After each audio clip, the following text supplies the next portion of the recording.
Eric Bashir. Now, how you pronounce it? Basir, Bashir? How you pronounce it, Eric? Your name, last Basir, name. How you do it? Basir, See, that's Basir, like you say Basir. Basir, yeah. Basir. See, I always tell people I'm horrible with names. If I could remember names and pronounce these names, people's names correctly, I've been a millionaire or politician a long time ago. Good to Yeah, I have you mean, back. Go ahead. if it just depends on your knowledge of certain languages, and really it's not Basir, it's Basir. It's a saw. It's a Arabic letter that's sawed, not seen. Yo We'll get into no, that some other it was day. a brother I knew you I mean, African American gentleman, and that's was his name. I forgot his first name, was his first name and last name, I can't remember, was Bashir, whatever, that's how I used to pronounce it. Okay, It's let's talk about Bashir, that's a different meaning though, but we'll get see? into that another day. Wow, wow, right? His brother Eric, Union Steward, CTA, what is it? Local 308. He gonna talk about crime today.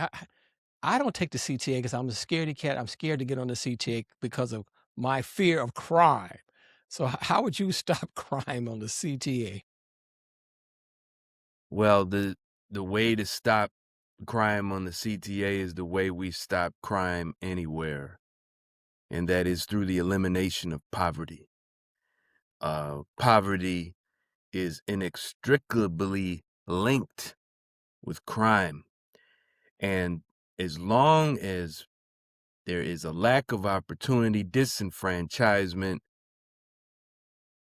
various oppressive rules and laws and concessions and takebacks in our communities, crime will spiral out of control. Now, at the CTA,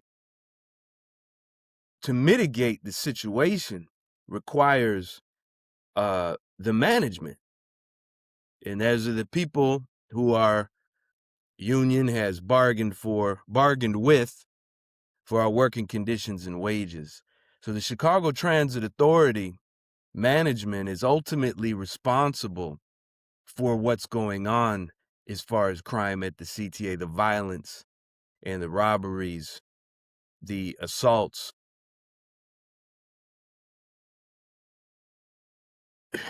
Pardon it, but I have to speak frankly. The idiotic approach to running 8-car trains all day, all night, as if it's rush hour, invites crime. They are, yes, we have crime on the CTA, and we'll always have it to a certain level, but they are actually fostering an environment of violence and a type of predator, wild, wild west, walking through first car all the way through the 8th car looking for victims. I ride the trains. I see it at all hours, so I'm not making this up. One person train operation. Ridiculous. It's totally failed. It's like taking a bus and you got the bus operator. Okay, bus operator, you got 8 buses. I mean, even 6 cars is too much. And we didn't have this nonsense growing up. We had 2-car trains, owl service on the midnight. Well, that's what I remember back in the day. Right. And you had 2-person crews. That's what And I remember back in the day. yeah, and the crews could easily get the people off at the terminal. There was no living on a CTA train like there is now. It's a hotel. It's a hotel on steel wheels. It's a group home. It's a jail. It's a shooting gallery. And the poor operators and the servicers, the people who clean the trains at the terminals, are nothing but human punching bags and targets. And then So they've got the same one other thing I want to say. go ahead, go ahead. When you look in our communities when we struggle, what do you see in the worst of the communities? You see garbage all over the place. Nothing is clean, right? So how can 2 or 1 rail car service or clean the train at the terminal when you got 8 and 6 cars. It's just filth. It constantly smells like urine and poop and marijuana. They can't keep up with this stuff. So then the people go on the train. They say, oh, well, the train is full of pee pee and poo poo and all kinds of litter. Well, I guess I'll do it too. I mean, they just create this. So it starts with the CTA management. That's my response. Oh, I was reading about, you were being interviewed on Streets Blog Chicago, and, I was reading it this morning, and they talk about transit ambassadors. I forgot that. Do they still have transit ambassadors on the train? Well, this is a kind of a newish thing. It's kind of like I'll speak frankly about it. This is a mystery job. We don't know what this really means. They say what it means, but nothing's been bargained for with us, as far as I know. With the union. Yeah. Right. So it exists. It is about to be put into place, but exactly what these people are supposed to be doing, we're not clear. So I would say I can't speak much on it except this, and it's a caution. And that is if the ambassadors are going to be roving the trains, helping people out with directions, which trains? Which buses? Which lines? Which stations? What will there be an escort for them? Because if I'm a conductor or a train operator, I have an area that I can secure and work from to operate doors and assist customers and get information. And then I can leave that area, go to the next car, go to another area. But are these people out here being exposed? I'm skeptical. I need to see something. I need to see it. And I was reading, I think Chicago Tribune, I forgot the source. I was reading something about they banned people from, being on the CTA, bus or train, but it's like only like a few hundred people. How do you ban somebody from being on the train? They have a picture on every bus and train, say, "This don't let this person on the bus or train." How do you ban somebody? Well, you can't. That's cute. You. I mean, people who want to get on the bus or the train, they're gonna get on the bus or the train. Me and my coworkers, we are not going to impede you. You got a venture card or not? You're like, can I have a ride? Okay. I'm what?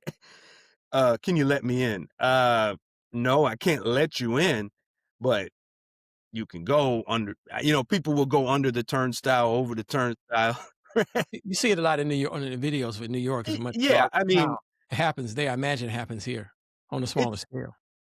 yeah, and I will say, the biggest crime at the CTA is against the workers by the management. They are vi Oh, wait, that's a whole 'nother show. We gotta bring you back. We gotta I bring you mean, back on the but show. seriously, it's linked because if you see that the workers are in poverty, what makes you think that things will be safe for the riders? If the workers are living in poverty, some of them are dealing with homelessness, are coming to work sick. Do you think that's safe for the riders? Something to think about. Now, you talk about a holistic approach, and that's how I would like to if I were mayor of Chicago, I would approach it holistically. And the mayor's a wonderful person. He talks about mental health, but I always want to know how many people either access these mental health clinics, and are those mental health clinics, are they effective? And then it's a whole cultural piece, like you say, that's a cultural piece that we have to sort of influence. We have to be big nanny state government to influence the culture where you don't clown on the bus, you don't clown on the train. And if you have a mentally ill problem, you have a criminal problem, you will be taken away and placed somewhere where you don't get on the train and act a fool. And that sounds harsh, but you got to do it. Ultimately, yes, but we also gotta be sure that we're not in this carceral state, mentality as well as a society. Just lock them up is the attitude, "Oh, look at these kids. Uh, give them something to do." I mean, I was a teenager and we weren't bad, but we would Well, do bad there's things. a difference between it's a difference between being a clowny teenager, 20-year-old, and criminality. Sometimes the line is very thin, It is. and it's hard to decide, is this person really just acting a fool because they don't know no damn better, they ain't had no mom and daddy, or are they really have a mental problem and they need some real help and to be taken away somewhere where they get the help they need? Well, and that's why staffing is important on the trains, especially if you're going to run 8 cars, 6 cars all day, all night. You got to have it staffed. I mean, Metra has multiple conductors on their trains. These people can assist with various questions and issues as well as operate machinery on the train. So that's why I'm looking at this ambassador thing is ridiculous because these are not going to be operations personnel. These are going to be ambassadors. So basically, they're going to cause delays. So we need people on the train. We need uniformed employees on the trains. Invest in the trains, like Metra, because Metra they say, well, it doesn't need. We can automate it. Well, no, you can't automate human beings. You know, you need more staff on these trains, and I'm not talking about just security. We need people that can get these trains moving when there's defects and delays, because people are constantly pulling open the doors. Oh, I'm at 63rd. Here comes the train going the other way. I need to sell some drugs on that one. Boop, pull open the door, run out. And the poor operator just started to take off. Now there's a delay. They got to go all the way to the other side, open it up. It's the same crap every trip.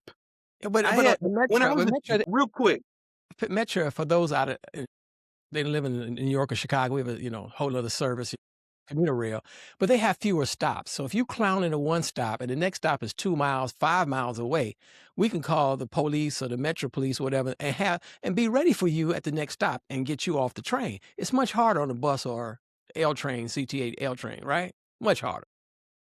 yeah, it's impossible, really. Okay, there Uh, you go. you know, That's what I want but you to but again, why are we running these empty trains all day, all night? Well, who's Like, called wait, I'm sorry to cut you off. Who's called because my whole thing is that you're not part of the establishment. I was watching a video that you made, you're a local person, you may run for higher office, but it's always the establishment, whether it's schools, unions, whatever, there's always establishment. And you got people outside the establishment. Then you have people where they were outside the establishment and then they became the establishment. You know the game. How do you fight the system? How you fight the game? you serve the people. I was elected. Now I'm going to be in my 3rd year as a union rep. I haven't sold out. I haven't, and the members know it. You know what I mean? In fact, I've become more radical. So more pro member, more pro CTA worker. You know what I mean? And the established union officials have consistently tried to purge me from our union. They do all kinds of things to get rid of me. Okay. So, and the management. I just had police called on me last week while on union payroll, and manager kicked me out the office while I'm representing someone. Totally illegal. But, you know, we have to stand on principles. So you're going to run for office. You're going to run for the union office. You're going to run for political office. Well, damn it, serve the people, man. Serve the people, the business establishment, loyalty to the mayor, loyalty to the party boss. No, your loyalty is to the people who elected you. No, we're gonna have we're almost done. We're gonna have a mayoral election, election for mayor. And Yeah. I don't take the CTA. I really don't because I'm scared, like I told you before. But I want this to be a major issue because it's in the context of lowering all overall crime in Chicago, where old folks, technically, if you were old people like me, would take the bus. Well, I don't know about the bus, but at least I take the damn train downtown to White Sox Park or something, and I don't because of crime. So why isn't this a major issue for even for people who don't take the CTA? To say we want the CTA to be safe just in case I have to take it or want to take it. Why isn't it a major issue? I don't know. I think it is a major issue. You mean I mean, like, 'Cause it's talked about. when it was well, the point I made major, most people, like I have a friend we talk about, living way out here in the far south side. He lives like in way up north, not way up north, let's say whatever, 4000 north, whatever. And he can walk his neighborhood. It's crime there, but he feel comfortable to walk. And this cat is like 60, 70 years old. I said, "You don't walk in this neighborhood." Out south, the only people that walk are the people who have to walk. Only people that who take the CTA or take the CTA bus are the people who have to take the CTA bus. And so I'm not saying I'm bougie and bourgeois, if you will, but if you upper middle class or middle class, it's really not your issue. But I think it should be your issue because you care about the city.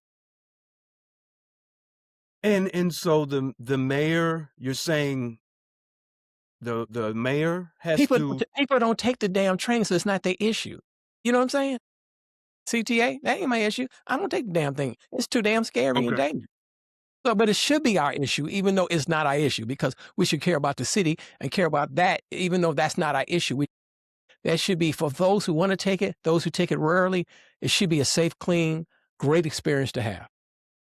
And I think this goes right back to what we were saying in the beginning.